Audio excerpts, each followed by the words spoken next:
Hello, I hope you're all doing well. Welcome back to more CSGO news. Some crazy big stories today, so I hope you guys all enjoy. They will, as always, be timestamped down below if you want to bounce around. Let's hop into our first one, though. All Around Liquid and their management team has now responded to exactly why they were skipping events. Now, I will firstly say I don't like Stewie's caption of it, saying skipping events for Blast Pro events, because seemingly, in particular, it did seem a bit as to what they were doing, but their explanation does make a lot of sense. Many of us did know, and I'll show you guys on screen as well. They were a very busy team. We're not going to deny that. They were one of the busiest teams in CSGO, and they were wanting to take a little bit of a break, travel less, and play less to actually get a little bit more time to themselves in terms of practice and strategies, and to grow overall as a team and get better, which they certainly did. But with that being said, it seems like a giant wraparound to try and explain, hey, we didn't skip events for Blast Pro, although they kind of did. And also keep in mind as well, they did receive a direct invite to ESL Cologne initially. They declined that invite due to traveling less and wanting to go to North American events as well. But there is the whole other side of things, because they have not missed an extreme amount of events, right? ESL Cologne is by far and away the primary one they were going to miss, and it did make a lot of sense going to Dallas and going to LA because they're a North American team. They travel less, they play less if they play in North America, and it was for equal prize pools. So what they were doing did make a lot of logical sense. There was a lot of backlash, though, because they are the #2 team in the world, why they should be at an event like ESL Cologne, especially if they get a direct invite. But with that being said, it does also seem, with that TLDR of that whole Twitlonger there, it pretty much seems because Liquid is uncertain about their future for the ECS finals, now their schedule could be not filled enough, and therefore they're going to try and qualify now for ESL Cologne through a GG bet last chance qualifier. I'm not going to complain. Good for them. They responded to, of course, the backlash from fans out there. We could get to see Liquid now through a last chance qualifier at ESL Cologne, so I'm not going to complain about that. But the way they're going about it is still a bit iffy here and there, and I do really feel bad for a team like G2, the only other invited team as of this morning to play alongside Liquid for that one spot. And how do you feel as a team like G2, who has Kenny S and Shox, who have never missed an ESL Cologne event in their history of CS yet,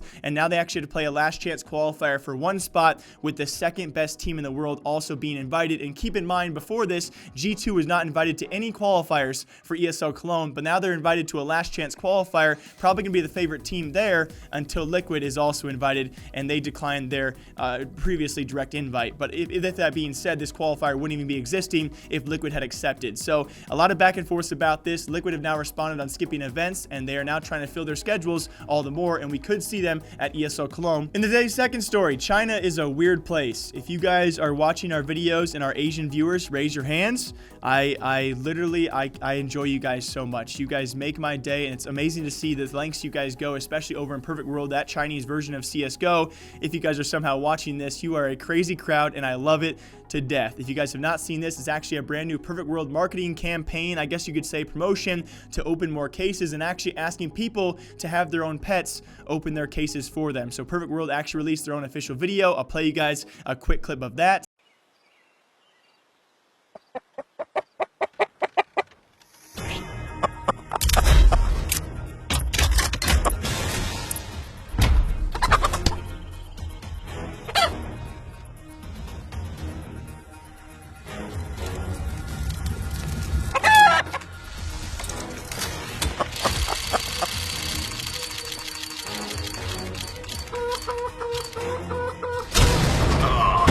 We can do this.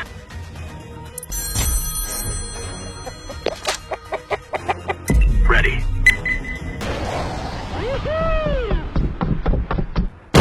Oh yeah!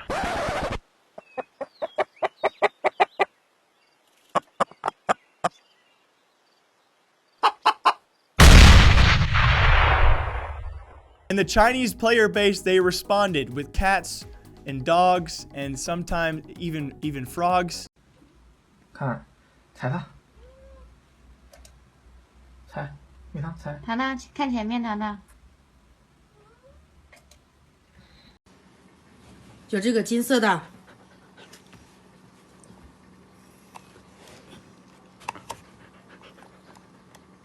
哦，开始了。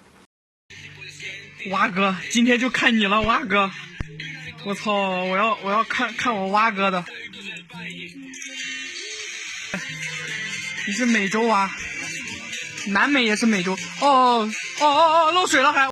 So I love it. You guys I don't know if you guys just have insane amounts of money, or as we expect, you guys just love opening cases in any sense of the way. It was just very funny to see. I will not be linking Weibo down below for all of you guys just in case of viruses, but it's been very, very funny to see the amount of clips sent in through Perfect World's version of CSGO of people's pets opening cases. What a weird promotional tactic. Can you imagine if Valve had done this, the backlash there would be? But in China, it's just funny and it's pretty cool. And very importantly, guys, a very small update with big implications for the future of the game of CSGO. Smokes have potentially now been fixed, with potentially one-way smokes at least being fixed a little bit. Maybe not completely, but in most circumstances as well. Now smokes actually appear the same way for everyone on a server, which is amazing. They have now generalized the smokes that are actually generated on a server to be the same for everyone playing on that server, and that is extreme. It is not the same amount of time that it took to fix our last smoke bug, which was within like 12 or 24 hours, but still within 3 days, Valve releasing this fix. Although I will say I'm not sure it's completely fixed, because we knew if they were to fix these smokes, other nades could be broken, which Flom pointed out on Twitter yesterday as well.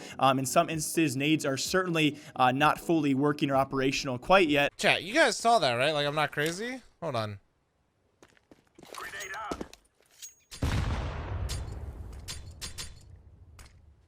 What happened with nades? Something fucked up. Can I buy the nade and... Okay, wait. Yeah, I have it. Throwing a grenade. Listen. Oh! Oh! Broken! Oh, it's still happening, dude! That is amazing! But once this is figured out, this is a huge, huge change. Yet again, we are now, what, 4 to 6 weeks back to back to back, whatever it is, of really solid updates and other danger zone updates and in-game updates fixing the game itself. Although I am really curious why this was not fixed many years ago. Either way, Valve is doing a great job with these updates. Once this is actually figured out, which teams will be affected the most by this is the giant question who we maybe all know the answer to. And very lastly, for all of you guys, I don't only love Chinese CSGO and the way they open their cases, I also love a man called Steel.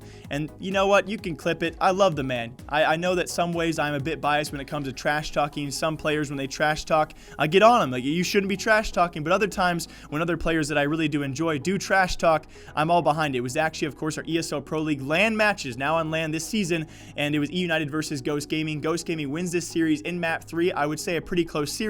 And the trash talk from Steel is the reason why I love CSGO, and I love this man. To overtime, and then from there they had the round, they had the closeout opportunity, but Ghost Gaming brings it right back, makes it 18-18. Very hard for actually Steel to close this one out. Can he do it? He's got to run through the fire and flames. 12 seconds. He's going to have to just take the fight up front. There's Vandy. He takes the peak. Another clutch situation. Steel, though, comes out on top this time with a 4K. What a round.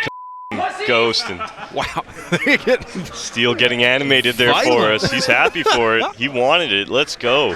What I love about it is, yeah, Ghost might be really loud, but Wardell's one of the quietest players. If you guys didn't know, he was trash talking Vanity from the opposing team, and Steel was going off on Twitter yesterday as well with his trash talk, and I understand I am biased, okay? If a guy like Config did this, I would probably be angry about it, so I show my bias in this case, but this is the reason why I love ESL Pro League matches being on LAN. When the players play this close to each other with such a low crowd and actually anyone being their setting, you can clearly hear each other and clearly hear the emotion, and that was a very important match as well, because many of these teams still left in ESL Pro League are fighting for one last final spot this time around. So a huge win for Ghost, and that does continue throughout this weekend as well to solidify that last spot. But as always, I hope you guys all enjoy it. My name is Jake. I will hopefully see you guys back here tomorrow as of Friday for breaking down more CSGO news and a crazy week of esports news as well. If I don't see you guys tomorrow, I will certainly see you guys back here Monday breaking down this weekend's events on top of all of that. As always, thank you all for watching. Thank you all for leaving comments. I will see you back here sometime soon. See you, dude.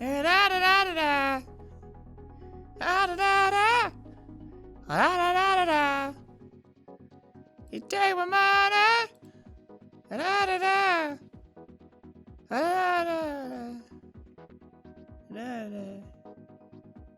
da.